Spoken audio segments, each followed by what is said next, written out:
नमस्ते, मेरा नाम मीरा है और मेरी मम्मा आज आपको ब्रशिंग थेरेपी के बारे में बता रही है कि पेरेंट्स हम कैसे रिव्यू देते हैं। नमस्ते, आज हम बात करेंगे विलबार्गर ब्रशिंग प्रोटोकॉल या फिर जिसको हम इजी लैंग्वेज में ब्रशिंग थेरेपी भी कहते हैं, उनके कुछ बेनिफिट्स और कुछ साइलेंट बेनिफिट्स के बारे में। बहुत सारे पेरेंट्स हमारे पास एक क्वेरी लेके आते हैं कि ब्रशिंग हम अपने बच्चे को 1 साल से करवा रहे हैं, हमारे बच्चे को किसी भी चीज़ के टच से या किसी भी चीज़ को टच करने में कोई प्रॉब्लम नहीं है, तो फिर हम अपने बच्चे को ब्रशिंग क्यों करवाएं? और वो बहुत ईजिली अपने होम प्लान में से ब्रशिंग के पॉइंट को स्किप कर देते हैं। लेकिन उन सबके लिए बहुत ज़रूरी है ये जानना कि ब्रशिंग सिर्फ टेक्टाइल इंसेंसिटिविटी को ही ठीक नहीं करता है, बल्कि ब्रशिंग के बहुत सारे साइलेंट बेनिफिट्स भी होते हैं।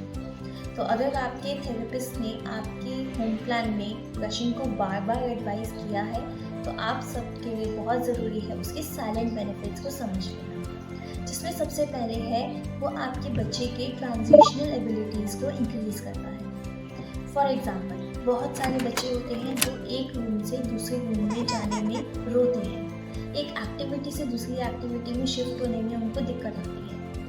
या फिर आप स्कूल गोइंग किड्स का एग्जाम्पल ले लीजिए, जब एक सब्जेक्ट से दूसरे सब्जेक्ट पर उनको अपनी कंसंट्रेशन और अटेंशन शिफ्ट करनी होती है, या फिर जब एक टीचर से दूसरे टीचर पर शिफ्ट होना होता है, तो उनको बहुत सारे इमोशनल डिसबैलेंसेस हो जाते हैं। तो अगर आप थेरेपी में ब्रशिंग उनको रेगुलरली दे रहे हैं, तो वो इन सब ट्रांजिशनल चेंजेस को एक्सेप्ट करने में या उनके साथ एडजस्ट करने में उनको ज़्यादा दिक्कत नहीं आती है। इसके साथ साथ ब्रशिंग से आप अपने बच्चे की अटेंशन और कंसंट्रेशन को भी इंक्रीज कर सकते हैं, उसके कोऑर्डिनेशन को इंक्रीज कर सकते हैं, बच्चों की एंजाइटी लेवल और लेथार्जिकनेस को कम कर सकते हैं।